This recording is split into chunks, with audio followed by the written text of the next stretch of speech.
Hello and welcome to another video by Econo Insight. In this video, we're going to discuss the concept of binomial probability distribution. Before we go in, we must understand what is it. So, binomial distribution.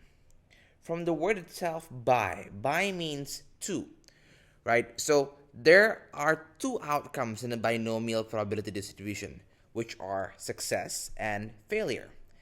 The next is that it consists of independent trials. The third is that it has a stationarity assumption. So a stationarity assumption means that the probability of success does not change from trial to trial, while an independent trial here is basically one trial does not affect another trial. So for example, if you have you take the data, it's randomly selected for instance. That it is independent of each other. It does not affect one another. And the fourth is that binomial probability distribution has identical trials. So it's the same thing. So a popular example of a binomial is a coin toss.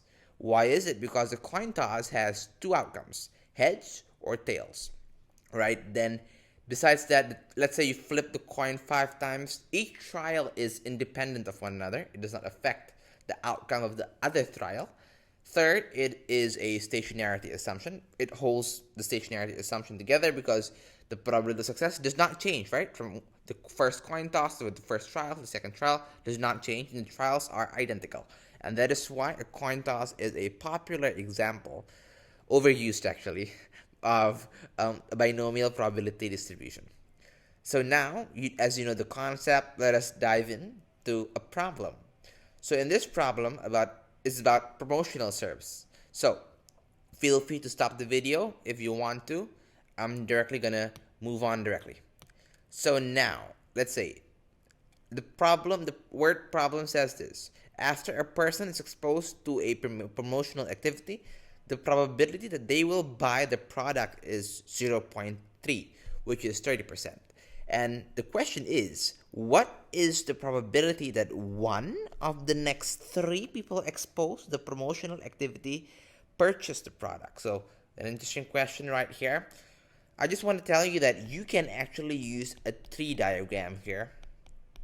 You can sort of draw it out. I'm not gonna explain it fully, but you could if you wanted to. So, here is by, not by, which is 0.3. Then, of course, 1 minus 0.3 is 0.7. And you could just sort of branch it out until three people. So you could do that. But the thing is with the tree diagram is it is an effective process. Yes, it works. But it is a long process. So we do not want to use this, right? And in this video, our mission is to study a more efficient process, which is the binomial probability function. So let's jump on in. So here's the equation. It might seem a little scary at first, but it's actually pretty intuitive. So it's just plugging in the numbers and you get the result. So we have this as our equation, right? This here.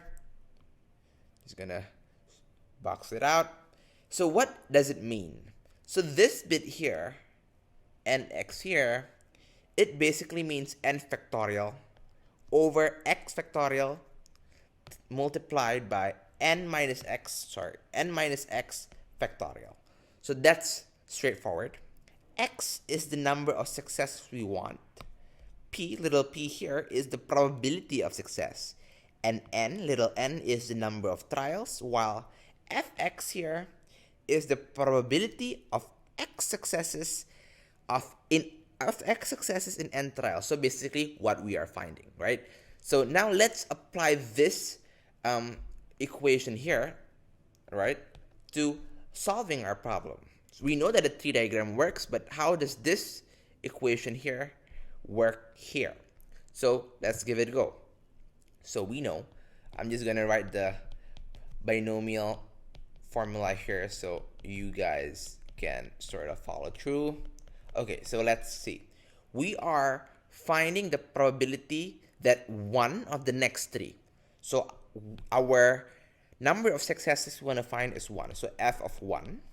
Then our trials are 3 because that one of the next 3 people. So 3 trials. x is 1 again. The probability of success is 0.3 because the probability after being exposed to the promotional activity that they will buy the product is 0.3. So put it in there. 0.3. Our x is 1 because that's the number of successes. The probability of failure is basically 1 minus the probability of success, which is simply 0.7. N is again 3. X is 1. 3 minus 1. Let's just directly solve that, which is 2. Then we know that 3, 1, this bit here is 3 factorial over 1 factorial minus 3 multiplied by 3 minus 2 factorial, which is, let's rewrite, so 3 minus 1 factorial, which is, let's write that is 2 factorial. So let's just write that to make it look neater. Put a bracket on it and just multiply this. And now what you do is you take out your calculator, you just plug this all in, and you should get an answer of approximately 0.441. So the answer to the question, what is the probability that one of the next 3 people exposed to the promotional activity will purchase the product, is 0.441. So that's your answer right here. I hope now you get this idea of what a binomial distribution is and how to implement that in a certain problem. So we have did that all. So I hope you get it and I hope it helps. Thank you.